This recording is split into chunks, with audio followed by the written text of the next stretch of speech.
예수님께서 우리 이 땅에 오셨을 때 인간의 옷을 입고 인간의 언어를 쓰시고 인간의 음식을 드시죠.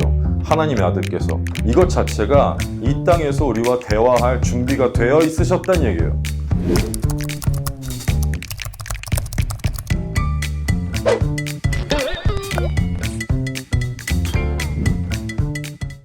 야, 온건하게 예수 믿으세요 하는 분들이 있는가 하면 너 지옥 간다 이렇게 하는 경우도 있는데, 우리가 거기에 대해서 논의를 하는 이유는 아마도 부정적인 워딩이 섞여 있는 불신, 지옥 뭐 그런, 그들의 내용이 틀린 건 아니죠. 우리 입장에서 그들의 내용이 틀린 건 아니지만 아웃풋이 좀 더 순화되었으면 좋겠다는 마음이 우리에게 생기죠. 믿는 우리도 좀 불편하잖아요. 의사가 만약에 알코올 중독자를 만났어요. 알코올 중독자를 만났으면 그 중독자한테 선생님 이렇게 계속 술 드시면 보고에 따르면은 가정이 파괴된다는 보고도 있어요. 그러니까 가족들을 위해서라도 금주를 하시는 게 좋겠습니다. 이렇게 얘기를 하지. 넌 가정 범죄자야.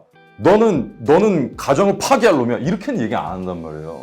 그 안에 있는 마음은 진심이고 그 안에 있는 마음은 진리이지만, 예수 그리스도를 믿어야 구원을 받는다는 것은 진리이지만 그것들이 아웃풋되는 데에는 사랑이라는 패치가 아직 좀 덜 돼 있는 분들일 경우가 더러 있는 것 같아요.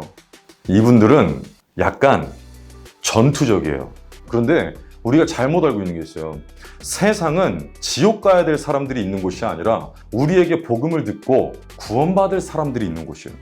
우리가 해줘야 되는 것은 구원과 복음을 선포하는 거지, 그것을 낭만과 지옥을 선포해야 되는 일이 우리에게 맡겨진 지상 명령이 아니라는 거예요. 근데 그분들은 약간 좀 더 전투, 내가 옳고 너는 틀려 라는 식으로 접근하는 게 강한 것 같아요. 욥기를 보면 이런 얘기가 나와요. 친구들이 다 막 너 잘못했지 이렇게 추궁을 해요. 근데 욥도 자기 상태에 대해서 지금 잘 알아요. 알지만 속상해요. 맞는 말이라고 다 할 수 있는 게 아니거든요. 제가 목사 일을 하면서 정말 많이 느끼는 게, 참 맞다고 다 말하면 안 되는구나. 맞는 것도 알아들을 수 있게 얘기해야 되는구나. 그 마음에 있는 것은 진리인데, 그 마음에 있는 것은 맞는데 그것을 아웃풋 시키는 데는 그 사람의 방향에 서서 함께 바라볼 만한 사랑이라는 패치는 좀 부족한 것 같아요. 어떤 기타리스트가 기타를 막 아름답게 연주해요. 그걸로 혐오스럽다고 생각하진 않아요. 밖에서 예수님에 대해서 온화하게 얘기하는 걸 가지고 뭐라고 할 수는 없어요. 우리에게 그럴 수는 없습니다. 그건 우리의 자유예요. 그렇지만 그것이 들리게 하는 것은 우리의 기술인 거죠.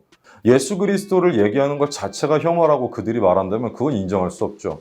그건 인정할 수 없어요. 그건 우리의 자유고 우린 말할 수 있어요. 여기는 사회주의 국가도 아니고 기독교가 금지된 국가도 아닙니다. 그러나 누가 봐도 그런 시끄러운 소리들은, 그런 강압적인 소리들은 혐오스러울 수 있어요. 사실 이래요. 광신도라는 얘기를 우리가 많이 하잖아요. 광신도는 저는 그렇게 생각해요. 광신도일수록 좋아요. 이 미친 세상을 살아가는데 예수에게 미친 것보다 좋은 건 사실 없을 수 있어요. 그렇지만 제대로 미쳐야죠. 예수님께서 우리 이 땅에 오셨을 때 인간의 옷을 입고 인간의 언어를 쓰시고 인간의 음식을 드시죠. 하나님의 아들께서 이것 자체가 이 땅에서 우리와 대화할 준비가 되어 있으셨다는 얘기예요. 다시 말해서 그 안에 있는 진리와 열심은 당연한 것이고 맞는 것이지만 그것이 아웃풋되는 것은 좀 더 훈련이 필요하지 않았을까, 준비가 필요하지 않았을까라는 생각이 드는 거죠.